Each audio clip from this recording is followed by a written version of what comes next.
I think that success is a process.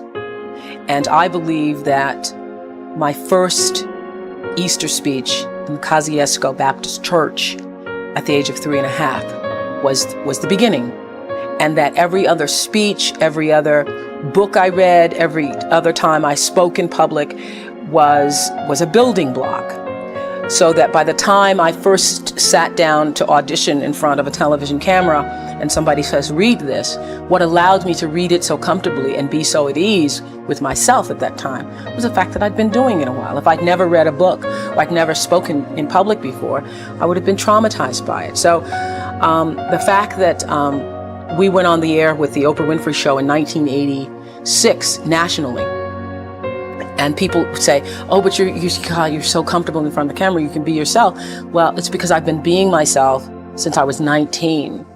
And I would not have been able to be as comfortable with myself had I not made mistakes on the air and been allowed to make mistakes on the air and understand that it doesn't matter. You know, there's no such thing to me as an embarrassing moment. No such thing. If I tripped and fell, if my bra strap showed, if my slip fell off, if I fell flat on my face, there's no such thing as an embarrassing moment, because I know that there is not a moment that I could possibly experience on the air that somebody else hasn't already experienced.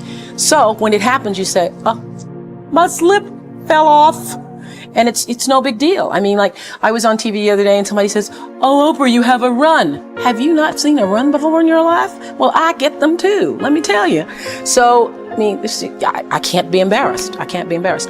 Now, when I first started out, that was not true, because I was pretending to be somebody I was not. I was pretending to be Barbara Walters. So I'd go to a news conference and I was more interested in how I phrased the question and how eloquent the question sounded, as opposed to listening to the answer.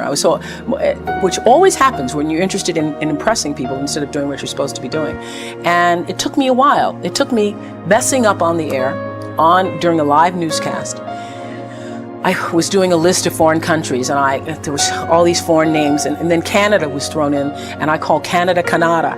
And I got so tickled that I called Canada. I go, that wasn't Canada, that was Canada. Excuse me, that wasn't Canada, that wasn't Canada, that was Canada. And then I started laughing. Well, it became the first real moment I ever had. And the news director later said to me, well, if you do that, then you should just keep going. You shouldn't correct yourself and let people know. Well, I know, well, who's ever heard of Canada? So that was, for me, the beginning of realizing that, oh, you can laugh at yourself and you can make a mistake, and it's not the end of the world. You don't have to be perfect. And biggest lesson for me for television, because then it didn't matter.